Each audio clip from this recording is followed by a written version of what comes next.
পাওয়া আবহাওয়া দপ্তর থেকে আজকে সবচেয়ে গুরুত্বপূর্ণ খবর।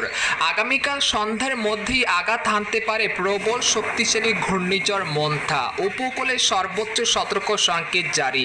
মুহূর্তেই লণ্ডভণ্ড হয়ে যেতে পারে তামিলনাড়ু উপকূল। এছাড়া আগামী 24 ঘন্টার মধ্যেই বাংলাদেশ ও পশ্চিমবঙ্গের একাধিক জেলায় ঘূর্ণিঝড়ের প্রভাবে ভারী ঝড় বৃষ্টির পূর্বাভাস। এমনটা জানাচ্ছেন আবহাওয়া দপ্তর। আজ ও আগামীকাল কোন কোন জেলায় মেঘ বৃষ্টি হতে পারে এ বিষয়ে কি বলছে আজকের আবহাওয়ার রিপোর্টে জানিয়ে দেব। সম্পূর্ণ বিস্তারিত ভিডিওদের সঙ্গে থাকুন। আর আপনি কোন জেলা থেকে এই খবরটি দেখছেন অবশ্যই কমেন্ট করে জানিয়ে দেবেন। আর সবার আগে সর্বপ্রথম সঠিক আবহাওয়ার খবর জানতে আমাদের চ্যানেলটিকে সাবস্ক্রাইব করে রাখুন। এবার জেনে নিন এক নজরে। হেমন্তের পরিষ্কার আকাশ ছেয়ে যাবে মেঘের আনাগোনায়। আসতে চলেছে ঘূর্ণিঝড়ের ভারী মেঘ। প্রকৃতি যেন এক